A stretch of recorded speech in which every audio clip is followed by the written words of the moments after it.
Yo, that's such a good background. Hey, Yo, hey, you look like you're in another dimension right now. DeFalco. That's tight. That's so tight. What up, man? Thank you for taking the time to talk with us for a quick minute. How you doing? doing good. How are you guys? Great, man. Good, bro. We You Good. were guys just, can what was that? you guys can hear me okay? Yep. Can you hear us? Yep. Cool, cool. Fresh, Tight. fresh. Yeah, man. You are the first interview for what we're doing is this new format. So I want to start off by saying I apologize for any technical difficulties that is No worries. inevitably going to happen with two tortas on one line. Two tortas, one line. This is a party line. Let's go, party line. Party line. Hey, secret room, 361, 361. All right, man. Well, like I said, we're gonna keep this pretty We quick. should have random girls call up. Just Oh call in. no. Hey, DeFalco, I had a quick question for you. 562 in the house. All right, all right. Well, first and foremost, man, thank you so much for taking the time. DeFalco came through. You came through with some amazing beats. Yep. I mean, like mix EDM stuff. I don't even want to say the wrong thing. So give us a little bit of history about who you are, what you do, and what you're all about. Well, first of all, thank you. And thanks for having me too. I make music. I don't know. It's weird because some people, well, I guess I should say first I'm DeFalco, but yeah, some you'll have like electronic people describing my music as like more like hip hop, and you'll have hip hop people describing my music more as electronic. So I'm guessing that means it's some kind of hybrid in between somewhere. Yeah. I don't really aim for any specific genre or style particularly. I just kind of make whatever I think sounds cool, unless I'm like producing for someone. In that case, then it's whatever they're wanting, if they want a hip hop beat or something like that. um but yeah, I've been making music for a while now. I got pretty serious about it, I'd say, like near the end of 2012, and I've just been Nice. doing it consistently since then. um the set that I did for you guys was one of my more live sets that's using my native instruments. It's called Machine, and yeah, Oh, using machine that with an in S? Ableton. Huh? Machine with an S? Yeah, Machine with an S. I don't know if Yes. it's supposed to be German or something, maybe, or Yeah, yeah, yeah. yeah. No, that was dope. um, That was a dope performance. It reminded me like you were doing like a DJ set, like in a small rave or something. I was like it brought me back to like the Yeah. '90s. hey, I thank just you. Yeah, I just like goodness dead ass had throw like flashbacks of just like yeah, bro. on Like Molly in the rave, I, just the, dude, Molly didn't even exist. My back cracked, and I had I was like candy flipping with some mushrooms and some ecstasy, just all like whoa, like yeah, it was dope. I was feeling that. I mean, do you have any influences like that, or like is do you listen to a lot of electronic music? Because I mean, it was very like Chemical Brothers. I don't know if those were your beats or you were Yeah, I just mean, everything I played was my original music. Yeah, I mean, I'm influenced by a little bit of everything pretty much. So all different styles, all different genres, definitely a lot of electronic music. Um, I mean, yeah, like to be honest with you, this might sound kind of cliche, but like the guy that kind of got me like most interested in getting into electronic music was probably Skrillex. Like when I oh okay. first heard Skrillex's music, I was like, dang, how is he making this? Like this is that's crazy. And so tight. that made me Yeah. want to get into producing myself. Did you like his hardcore music? Yeah. I mean, That's a no.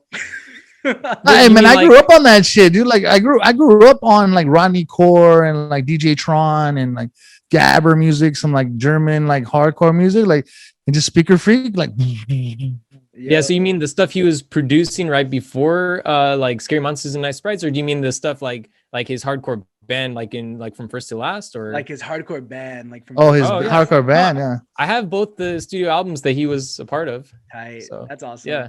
I'm an OG little hardcore Mexican from the San Gabriel Valley, so I'm just kind of like, Hey. Over the head, uh over the head. well, so just to like break it down for people who have not, don't get all these references, don't really know necessarily what we're talking about. You come in and you start with like more, I want to say this, and like I said, if I'm saying anything wrong, you can tell me to shut up.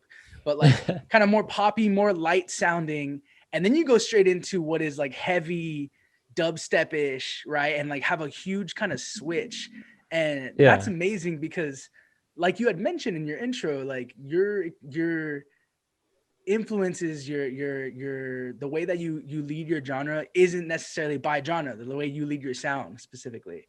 So, you know, as you were making your sets and you're going through that, how do you kind of formulate that in your head? Do you think of it as like a story? Is there kind of an end, middle, and beginning, or does it just kind of come together another way?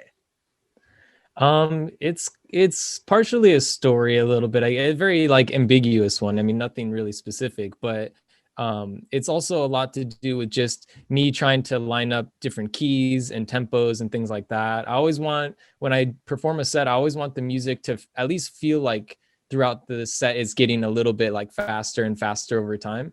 I don't ever want to get to a point where I switch to a different song and then it feels like the tempo got like way slower and the energy is like lost. You know, I wanted to just feel like I'm constantly building energy throughout the set. So that's part of it too. Yeah. Yeah, dude, it was an acid trip for sure, bro. It was definitely an acid trip. Thank you. I'm telling you, man. Just having these flashbacks of being. Dude, I'm an old man, bro. Like you know, like the only time it got wilder than the time when I was around those raves was like the 70s. You know, like Woodstock. You know what I mean? That's because everyone was on multitudes of acid. It was pure love, man. It was pure love, man. Must have been crazy. Yo, it was great. It was great though. But I want a quick question, real quick. You know, this is a segment that I'm trying to work into. This show is like, who's the most funkiest white boy, you know, that ever existed? For you, like, you know, who's the funkiest white boy, that you know? That I know personally, or? No, that you admire as a musician, like a producer, singer, songwriter, DJ. It's like just like of all time, or like of all time, dude. Like, you know, like right now. Michael McDonald or funky white boy. Are we talking young funky white boy? Give me some. Steely Dan or Michael McDonald. Like those are some good ones. Yeah, I mean, like, you know, like like Michael McDonald, he goes hard. Right? Yeah. There's no wrong answers except there's one wrong answer. No. I just want to see where he's coming from, yo. I want to see where he's coming from. Dang. I mean, it's hard to pick because I mean, like, you could go back to like, if you mean like, well, yeah, like what you mentioned, I would say, yeah, Michael McDonald and Doobie Brothers, like that. That's a good example. What came to mind first when you said that was actually Frank Zappa. I don't know if that's a weird answer, but like was like great answer. That's what popped into my head first. But then also like I was thinking about really like. But he was Mexican, wasn't he? Mexican? I think he's Italian or something. Oh, right? Italian. Okay. I mean, back in the 80s, it was all the same thing, right? Yeah. I don't know. Maybe. Deadass. Everyone was just like, "Oh, Italian? You're playing the Mexican?" Yeah.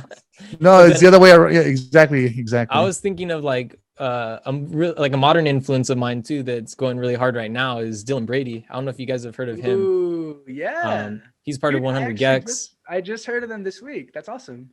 Yeah, Dylan Brady he's a really funky white boy too. So yeah. Like we gotta do like some things for that. Like maybe I should switch it up to versus. All right, Michael McDonald or Steely Dan. You choose. There you go. How about that? That's a new segment. Tell me this is the first one we do, so I got to come up with segments. You know what I mean? I got you. I got one. Bobby Caldwell versus Bobby Caldwell. Who wins? I think Bobby Caldwell is the most funky white person in the world. And then to the point where when I found out he was white, I low-key had like an identity crisis. I could see that.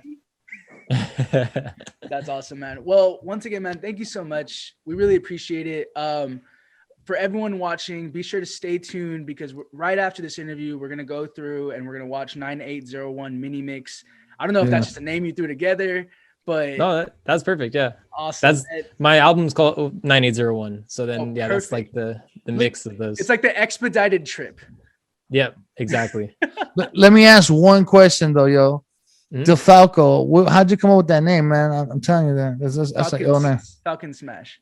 There's actually a little bit of a story to it. So, well, I mean, it's just actually part of my actual name. It's kind of crazy because I was born with that DeFalco as my last name, But then it kind of gets kind of deep. But basically, long story short, my original last name was DeFalco. My biological father, unfortunately, when my mom was still pregnant with me, he got killed in a car accident. He was on his way to work and got hit head on, and by a drunk driver that swerved into his lane. And so, yeah, I guess trying to keep the long story short, still basically, my mom got really lucky, and years later she fell in love again, and that guy became my new dad. So I got a new last name, but my mom wanted me to still keep my DeFalco name as part of my name. So now that's just part of my middle name. The prodigal son. Yo, But I still want to use it as my name and to represent. DeFalco's such a hard name. Yeah. Thank you. Like, Sorry. that's such a hard name. That's tight, man. Well, real quick, before we go into the performance that everyone can watch, where can everyone find you? What, drop the links, drop what's coming up, drop what people can keep an eye out for on your end. Oh yeah, definitely. Yeah, I mean, anywhere you want to look for me, just search DeFalco Music, DeFalco Music.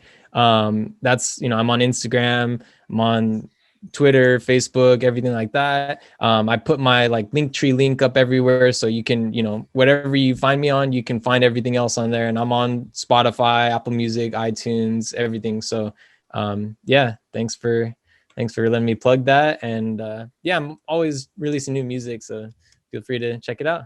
Thank you.